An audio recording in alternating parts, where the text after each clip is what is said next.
Diabetes na família? O que você precisa saber sobre isso? Eu sou a nutricionista Michele e hoje eu quero compartilhar com você um pouco mais sobre a diabetes e como a alimentação está relacionada nessa condição.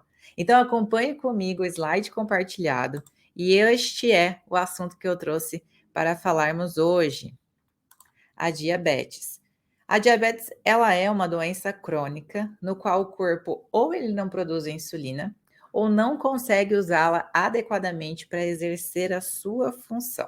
Talvez você já tenha ouvido falar sobre a insulina, mas afinal, o que é insulina? A insulina é um hormônio produzido pelo órgão chamado pâncreas, em que este hormônio possibilita a entrada da glicose, que chamamos popularmente de açúcar, para dentro das células.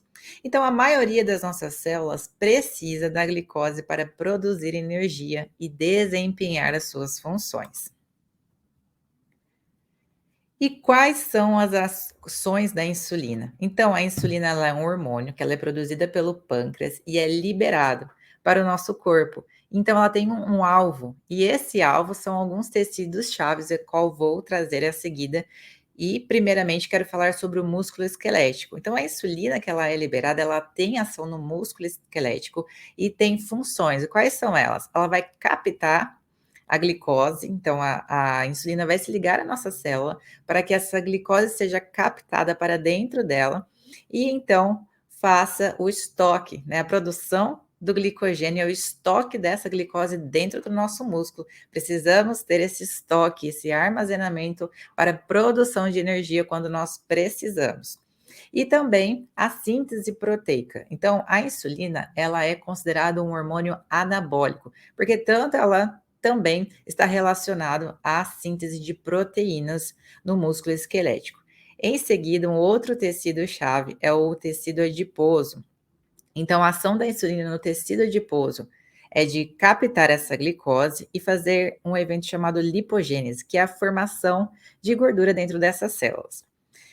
Também temos outro tecido, que é o tecido hepático no fígado.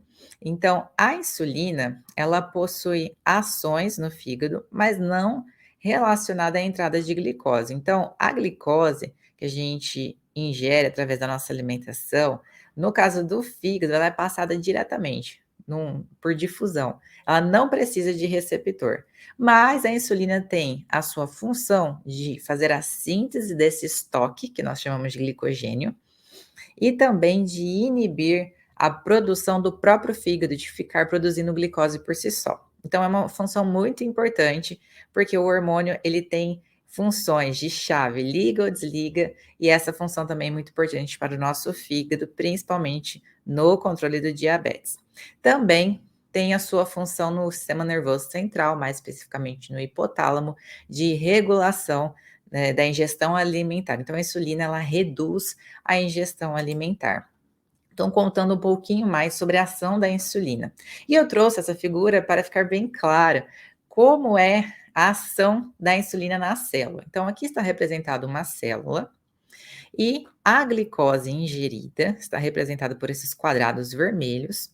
E ao se deparar com a célula, ela precisa se ligar, ela precisa passar pelo canal de glicose, um canal específico para que ela entre dentro da célula. E quem faz essa liberação é essa chave, representada em chave, que é a insulina, esse hormônio chamado insulina. Então, a chave se liga à sua fechadura específica, que é o receptor de insulina, que vai abrir esse canal de glicose e a glicose assim poderá entrar dentro da célula.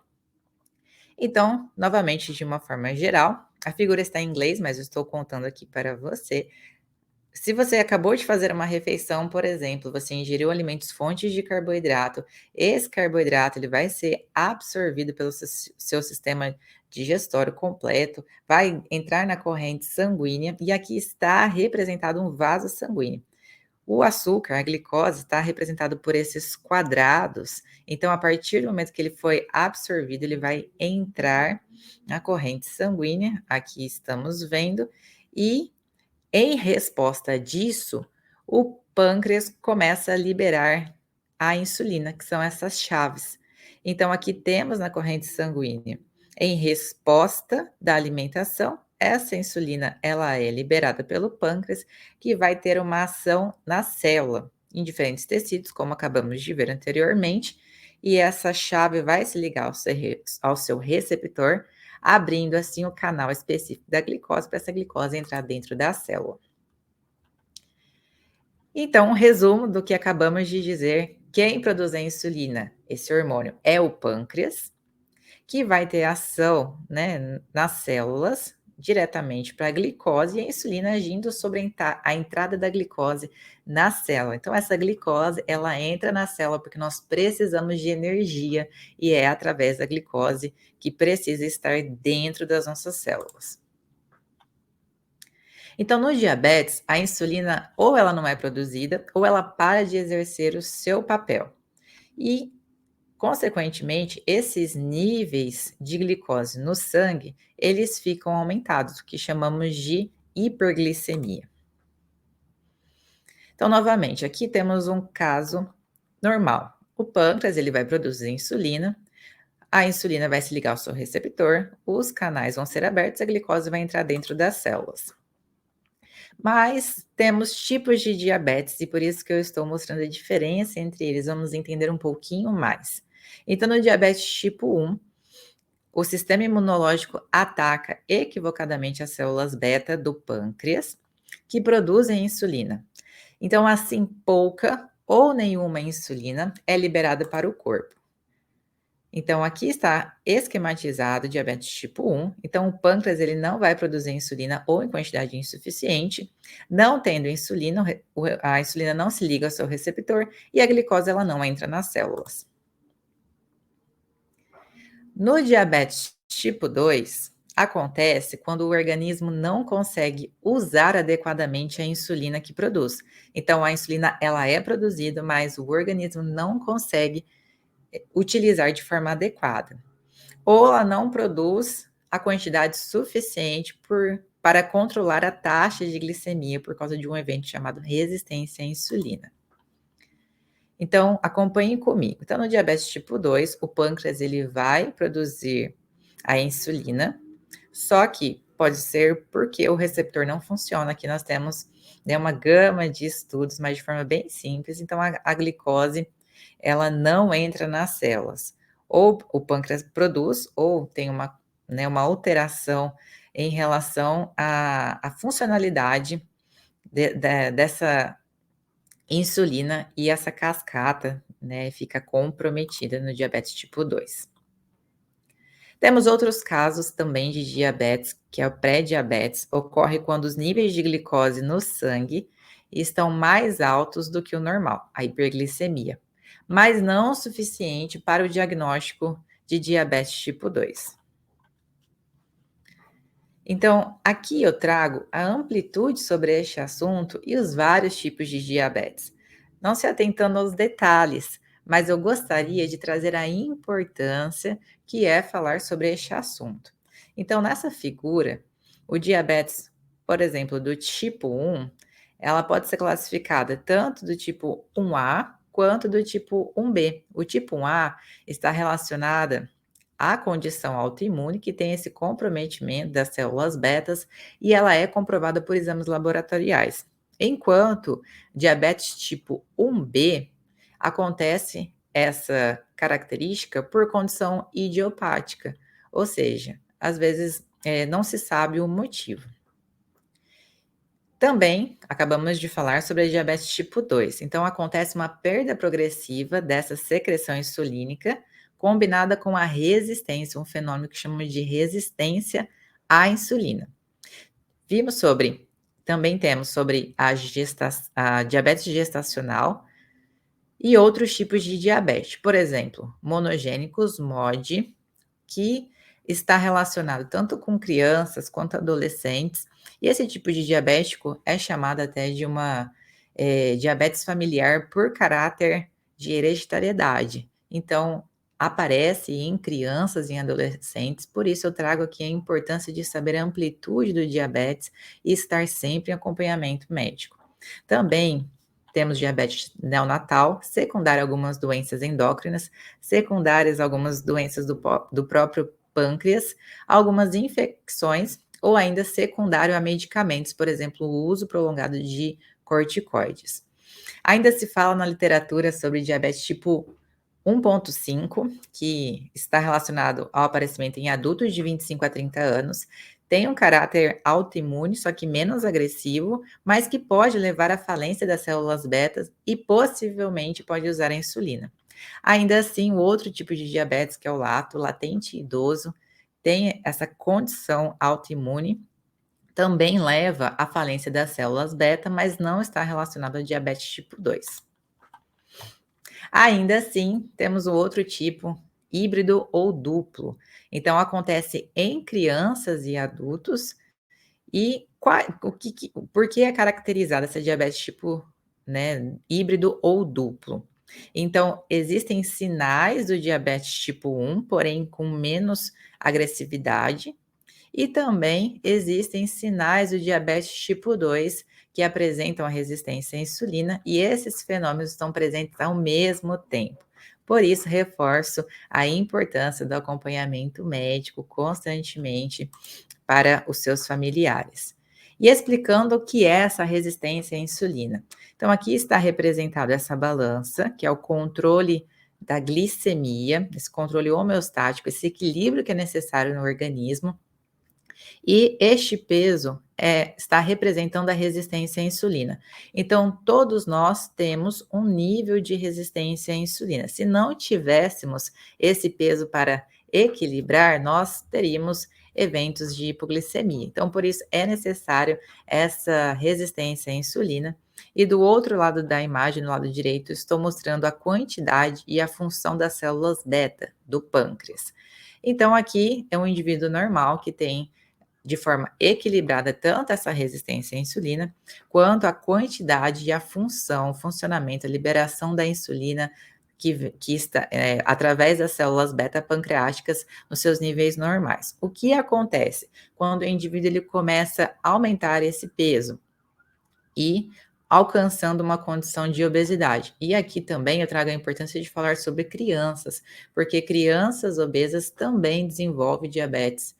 E aqui está o meu, né, cuidado e atenção a falar deste assunto, principalmente para elas, pois o nível de obesidade infantil tem aumentado e precisamos agir juntos para não chegar a este ponto. E é por isso que eu estou aqui. Então, nesse segundo momento, o indivíduo, né, que vai aumentando o peso e chega a estar com a obesidade, porém não diabético, ele tem um nível de resistência à insulina aumentado. E o que acontece? As células beta-pancreáticas vão aumentar o seu tamanho, então a hipertrofia dessas células e hiperplasia, elas vão aumentar em quantidade. Então elas aumentam tanto em quantidade quanto em função para tentar liberar mais insulina por conta de responder essa resistência. Só que isso ao longo prazo, ele vai chegar a uma condição, aqui, me perdoa o slide ficou alterado, essa condição ela vai chegar causando a diabetes, porque essa resistência ela vai aumentar ao ponto de chegar à falência das células beta, e então ter o comprometimento da secreção de insulina e chegar à condição do diabetes. Então, de forma geral, então essa resistência, a insulina, ela é caracterizada por conta que o pâncreas vai produzir ainda mais insulina para tentar dar conta dessa resistência, só que não vai ter, né, a sua função eficaz diante né, de um complexo aparato, né, metabólico, de função hormonal, e vai ser caracterizado, então, um quadro de hiperglicemia, e isso já é, nos níveis que nós veremos a seguir, caracterizado por uma condição do diabetes. Falando um pouquinho do diabetes gestacional, então, acontece em algumas mulheres o aumento da produção de insulina pelo pâncreas e não ocorre, elas desenvolvem o quadro de diabetes gestacional. Esse é o slide que eu queria chegar, então, os exames de sangue, a glicemia em jejum maior que 126 miligramas por decilitro, e temos o parâmetro também da hemoglobina glicada, que é maior ou igual a 6,5%. Então, é necessário fazer os exames de sangue, nós temos a referência de quanto é uma glicemia, por exemplo, de jejum adequado e o quanto isso já está aumentado para ser diagnosticado como diabetes. Então, é necessário ter esse acompanhamento. E não só apenas a glicemia de jejum, nós temos outro parâmetro, que é a hemoglobina glicada, que deve ser maior ou igual a 6,5%. A hemoglobina glicada vai fazer uma média dos 3, 4 meses anteriores dessa glicemia. Então, a glicemia de jejum vai bater uma foto de quanto está aquela glicemia. Porém, a hemoglobina glicada vai trazer o histórico dos 3, 4 meses anteriores de como foram as fotos da glicemia ao longo desse tempo. Então, naquele quadro de resistência à insulina, a glicemia ela pode ir aumentando gradualmente, chegando assim ao diagnóstico, né, definido do diabetes. E algumas complicações crônicas que podem acontecer quando não tratadas adequadamente. Então, uma nefropatia, lesões no rim, uma retinopatia, lesões na retina, neuropatia, então doenças ou alterações no funcionamento dos nervos, e macrovascular, um infarto agudo do miocárdio, um AVC, muito agravado e não tratado. E qual é o tratamento? De forma geral, nós conhecemos bem, então vai ser necessário, em alguns casos, o uso de medicamentos de insulina, diretamente relacionado à alimentação e à importância da atividade física. Então, sobre a alimentação, a principal medida para evitar o surgimento e evolução dessas complicações é o controle da glicose no sangue e está totalmente relacionado à alimentação. Segundo a Sociedade Brasileira de Diabetes, então pessoas com pré-diabetes que ainda não chegaram ao diagnóstico de diabetes têm o quadro de sobrepeso, obesidade e resistência à insulina que eu acabei de mencionar. Então é recomendado fazer o quê? Uma diminuição, uma restrição calórica associado ao exercício físico para redução desse peso e reduzir então o risco de desenvolver o diabetes tipo 2, porque vai melhorar todas aquelas condições clínicas que acabamos de comentar. Além disso, em pessoas com pré-diabetes, é recomendado o consumo de fibras de 25 a 30 gramas por dia e estando relacionado ao menor risco de desenvolver diabetes tipo 2. Também é recomendado perder no mínimo 5% do peso corporal inicial para melhora do controle glicêmico. E aqui nós já temos uma melhora significativa de todos os parâmetros metabólicos, com redução inicial de 5% do peso. Além disso, orientações nutricionais pontuais. Então, é necessário aumentar o consumo de fibras que estão nas verduras, legumes, frutas, aveia e sementes e fazer refeições completas. Então, sempre faça nas suas refeições, né, acrescente nas suas refeições alimentos fontes de carboidratos, de proteínas, de fibras, e tendo então esse conjunto, tendo os nutrientes adequados e a quantidade de fibras também para ter a saciedade, mas o mais importante é para evitar os picos na glicemia. E esses picos, eles estão relacionados, né, quando evitar, adicionando o consumo de fibras, você está fazendo um melhor controle glicêmico, que está totalmente relacionado à alimentação. Evitar também o consumo de refrigerantes ou sucos industrializados, porque eles têm um alto teor de carboidratos. E além disso, a SBD recomenda a diminuição do consumo dessas bebidas contendo açúcares naturais ou adicionados, porque eles estão relacionados ao risco de desenvolver diabetes tipo 2 quando consumidos em excesso. É importante também fazer uma análise da alimentação, da qualidade dessa alimentação, e se tiver com frequência, uma frequência aumentada desses produtos industrializados, é orientado para reduzir, né, esses alimentos que têm uma quantidade de açúcar elevados e que não vemos, né, porque os produtos industrializados, eles são de alta palatabilidade, nós consumimos uma quantidade aumentada e, por fim, acabamos consumindo uma quantidade maior de açúcar. Então, como orientação, reduzir a ingestão desses produtos, optando por produtos também diet, né, sem adição de açúcares, e também optando por receitas saudáveis para substituir esses produtos industrializados por receitas mais nutritivas, que esse também é meu intuito de vir falar constantemente aqui com vocês. Também venho ressaltar a importância sobre praticar exercícios físicos dentro das suas possibilidades, então, atividade que você gosta, que estamos falando em diversas faixas etárias, então, desde da criança até o adolescente, o adulto e o idoso, porque a diabetes, a sua variedade, né, de condições acomete todos essas faixas etárias, então é importante encontrar qual atividade física o seu familiar se interessa e incentivar, apoiar, comentar sobre o assunto, levá-lo, e essa atividade física sendo diária, quebrando o sedentarismo, que é um dos principais contribuintes para o aumento do peso, o sobrepeso, a obesidade e que pode levar a essa condição crônica que é o diabetes. Algo bem interessante é que hoje as nossas crianças, elas estão cada vez mais nas telinhas, e isso aumenta, né, a prevalência do sedentarismo e a dificuldade dessa constância do exercício físico. Então, aqui eu trago uma figura que é de um projeto aqui da USP de Ribeirão Preto, por exemplo, para crianças que estão acima do peso, e uma possibilidade é trazer, por exemplo, videogame, em que elas fazem o exercício jogando esses jogos e tem um gasto energético aumentado, né? Por exemplo, o Xbox, esses videogames que já estão sendo voltados para isso. Esse é um programa muito legal. E elas comentam que talvez elas não se sentiam inseridas em alguns esportes, em algumas aulas coletivas por conta do aumento de peso.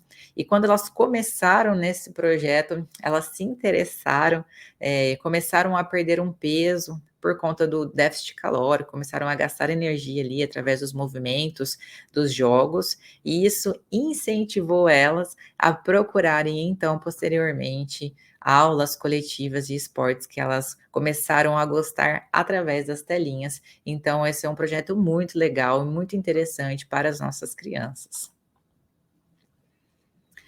E recomendações importantes, nesse caso, é importante estabelecer rotinas, ter o horário para comer, manter o horário da medicação, então não esquecer de usar os medicamentos no horário correto e também não esquecer de aplicar a insulina conforme a recomendação médica.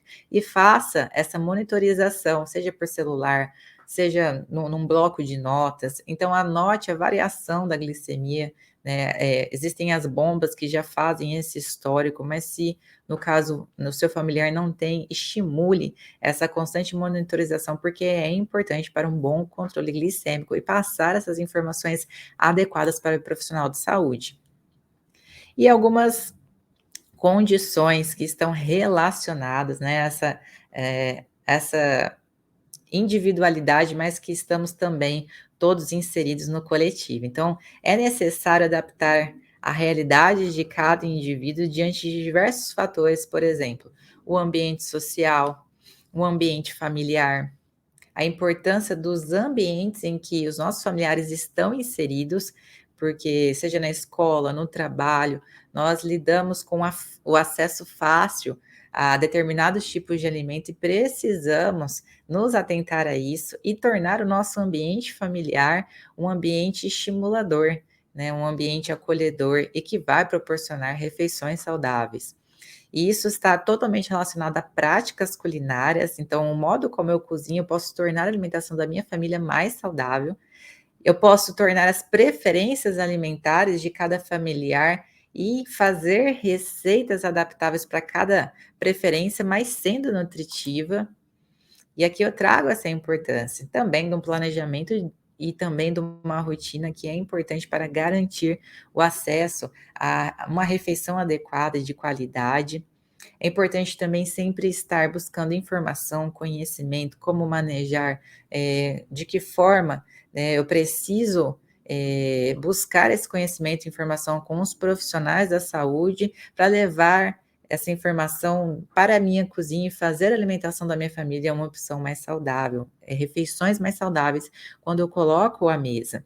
Também a respeito de aspectos econômicos, porque temos, né, diante dessa gama de de fatores envolvidos no diabetes, também temos os aspectos econômicos e também falando um pouquinho de acessibilidade às opções diet, também relacionado ao quanto custa, né. Então falar do diabetes não é falar sobre apenas a fisiologia, o que pode e não pode comer, mas sim de todos esses fatores que são bem amplos relacionados a essa condição.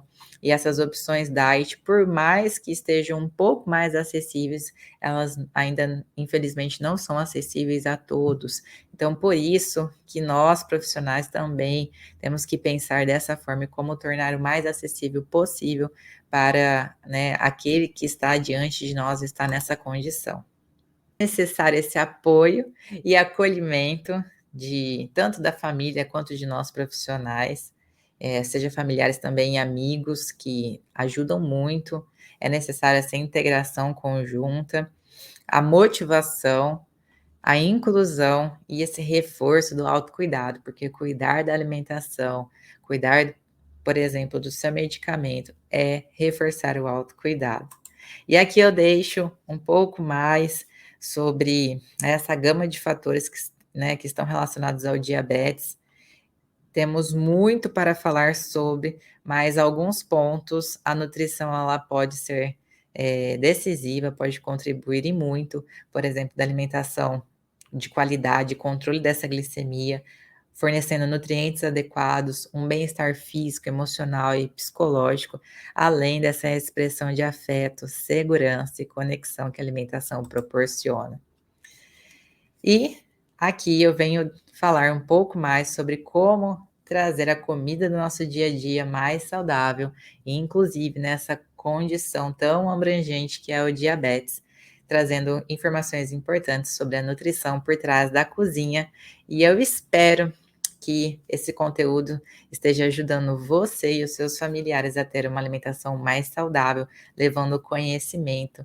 E eu realmente acredito que muitos precisam ainda ter acesso a esse tipo de informação.